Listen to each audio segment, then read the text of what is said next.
Brazil football দল ঢাকায় এসে ম্যাচ খেললে খেলুক, সেজন্য বাড়তি কোনো টাকা খরচ করতে চায় না বাংলাদেশ সরকার। মোটামুটি এরকম কিছুই বলেছেন ক্রীড়া প্রতিমন্ত্রী আমিনুল হক। এই কথা আপনি পছন্দ করেন বা না করেন সেটা আপনার পছন্দ, এটা নিয়ে আলোচনাতে যাব। তার আগে বলি, ব্রাজিল যদি বাংলাদেশে আসে দর্শক খুশি হবে, অফকোর্স খুশি হবে। আমি ব্রাজিলের সাপোর্টার না, আমিও খুশি হব। স্পন্সররা অবশ্যই আগ্রহী হবে, অবশ্যই হবে। তাদের মাইলেজের একটা ব্যাপার আছে। একই সঙ্গে ব্রাজিল দল বাংলাদেশে এসে খেলে যাওয়ার ফলে এটা কি শুধুমাত্র মিডিয়া হাইপ, দর্শকদের খুশি করা, একটা ম্যাচ হলো, এটুকুই, নাকি আসলে বাংলাদেশ ফুটবলের আদৌ কোনো ভালো কিছু হবে? আমার বিশ্বাস আগের তিনটা ঠিক আছে, বাংলাদেশ ফুটবলের কোনো লাভ তাতে হবে না। ব্রাজিল না, Brazil, Argentina, Germany, Portugal, Spain সব দল এসে একটা করে ম্যাচ খেলে যাক, বাংলাদেশ ফুটবলের কিচ্ছু হবে না তাতে। আমার ব্যক্তিগত একটা অভিজ্ঞতা শেয়ার করি, আপনাদের মনে থাকারই কথা। 2011-তে 6 সেপ্টেম্বর বাংলাদেশে লিওনেল মেসি আর্জেন্টিনা ম্যাচ খেলে গেছে। ওই সময় আমি ইন্ডিপেন্ডেন্ট টেলিভিশনে জয়েন করেছিলাম কিছুদিন আগে। তার ওই ম্যাচটা কাভার করার সুযোগ আমার হয়েছিল। তো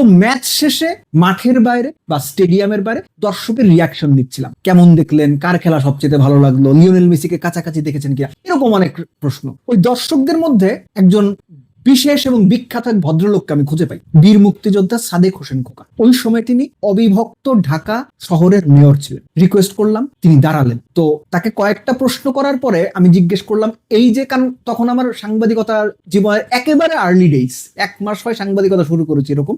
তো খুব স্বাভাবিকভাবে এক্সাইটমেন্টের জায়গা থেকে জিজ্ঞেস করলাম যে, স্যার, এই যে আর্জেন্টিনার মতো টিম বাংলাদেশে এসে খেলেছে, এটাতে আসলে বাংলাদেশ ফুটবলের কোন উন্নতি হবে বা আদৌ কোন উন্নতি হবে না? আমি খুব এক্সাইটেড ছিলাম। সাদেক হোসেন খোকা, তারা যারা জানেন না তাদের জন্য বলছি, উনি খুব নামী ফুটবলারও ছিলেন, দুর্দান্ত ফুটবল খেলতেন। উনি স্পষ্ট করে বললেন যে, দেখো বাবা, এই ম্যাচটা দেখতে আসছি, দেখছি, ভাল লাগছে, দর্শক খুশি হয়েছে, তোমরা খুশি হয়েছো, ঠিক আছে, বাংলাদেশ ফুটবলের কিছু হবে, বাংলাদেশ ফুটবলের এতে কোনো লাভ হবে না। কথা বললেন, চলে গেলেন, আসলে লাভ হয়নি। সো ওই রেফারেন্সটা এই জন্য আমি টানলাম, ব্রাজিল এসে খেলে গেল, স্পেন, পর্তুগাল, আর্জেন্টিনা, জার্মানি এসে খেলে গেল, বেসিক্যালি বাংলাদেশ ফুটবলের কোনো লাভ হবে না। সো ফুটবলের লাভ এক পাশে সরিয়ে রেখে আপনি শুধু যদি দর্শক আগ্রহ, গ্লোবাল মিডিয়ার অ্যাটেনশন এগুলো ড্র করার জন্য ব্রাজিল টিমকে বাংলাদেশে আনতে চান, absolutely fine, I don't see any wrong with that. কিন্তু যে টাকার প্রশ্নটা আসে, সরকার এখানে টাকা খরচ করতে চায় না, যেটা শুরুতে বলছিলাম আমি, ক্রীড়া প্রতিমন্ত্রী আমিনুল হক বলেছেন। আমার মনে হয় সরকারের এই স্ট্যান্ডটা যদি শেষ পর্যন্ত ঠিক থাকে, দ্যাটস এ গুড স্ট্যান্ড। উদাহরণ হিসেবে বা রেফারেন্স হিসেবে কি বলা হয়েছে,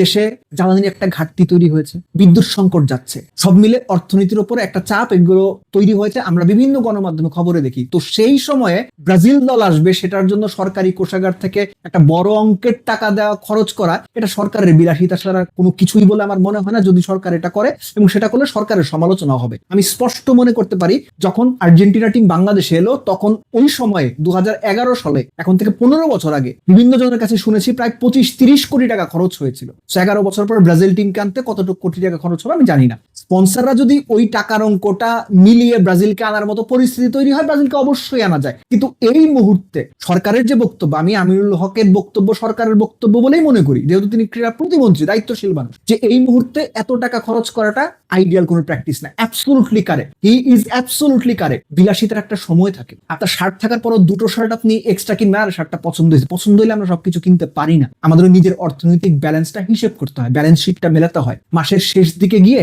আমাদের এখনো অনেকের 500 টাকা খরচ করতে গেলে 2 বার ভাবতে হয় যে স্যালারি না হওয়া পর্যন্ত এই 500 টাকাটা আমি খরচ করবো কিনা। সো বাংলাদেশের ইকোনমি কিন্তু ওই অত বড় ইকোনমি না, চাইলেই একটা সরকার মানে এই ধরনের ইস্যুতে 30-40-50 কোটি টাকা খরচ করে ফেলে। সরকারের টাকা আছে, অবশ্যই আছে, দেশ চালাতে তো টাকা দরকারই হয়, কিন্তু চাইলেই এই টাকা খরচ করাটা যৌক্তিক কিনা এই প্রশ্নটাও থাকে। তো ব্রাজিল দল যদি আসে, আমি পার্সোনালি মাঠে যাওয়ার, টিকিট কেটে খেলা দেখার কোনো চেষ্টাই করবো না। কেননা এই ধরনের সিচুয়েশনে অমুকের কনসার্ট হয়, তমুকের কনসার্ট হয়, অমুকে আসে, তমুকে আসে, যে পরিস্থিতি বাংলাদেশে হয়, আমি ভাই এর মধ্যে নাই, পার্সোনালি কখনো ট্রাই করি নাই আমি। কিন্তু যারা দেখতে চান তারা অবশ্যই যাবেন। আমি হয়তো টিভিতে খেলা দেখালে সেটা দেখবো, খোঁজ নেওয়ার চেষ্টা করবো, of course it is, I will try it. কিন্তু সাধারণ যারা ব্রাজিলের ভক্ত কিংবা ব্রাজিল টিমকে দেখতে চান মাঠে, তারা অবশ্যই চাইবেন ব্রাজিল দলটা আসুক, আমিও চাই তারা আসুক, কিন্তু সেটা বাংলাদেশ সরকারের অর্থনীতির উপর চাপ তৈরি করে অবশ্যই না। বাফুফে যদি সম্ভব হয় আপনাদের কাছে রিকোয়েস্ট করব, বাংলাদেশে অনেক বড় বড় গ্রুপ আছে, অনেক বড় বড় ব্যবসায়ী আছেন, যারা ব্র্যান্ডিং এ, ব্র্যান্ড মার্কেটিং এ অনেক টাকা অর্থ খরচ করেন। সো তারা যদি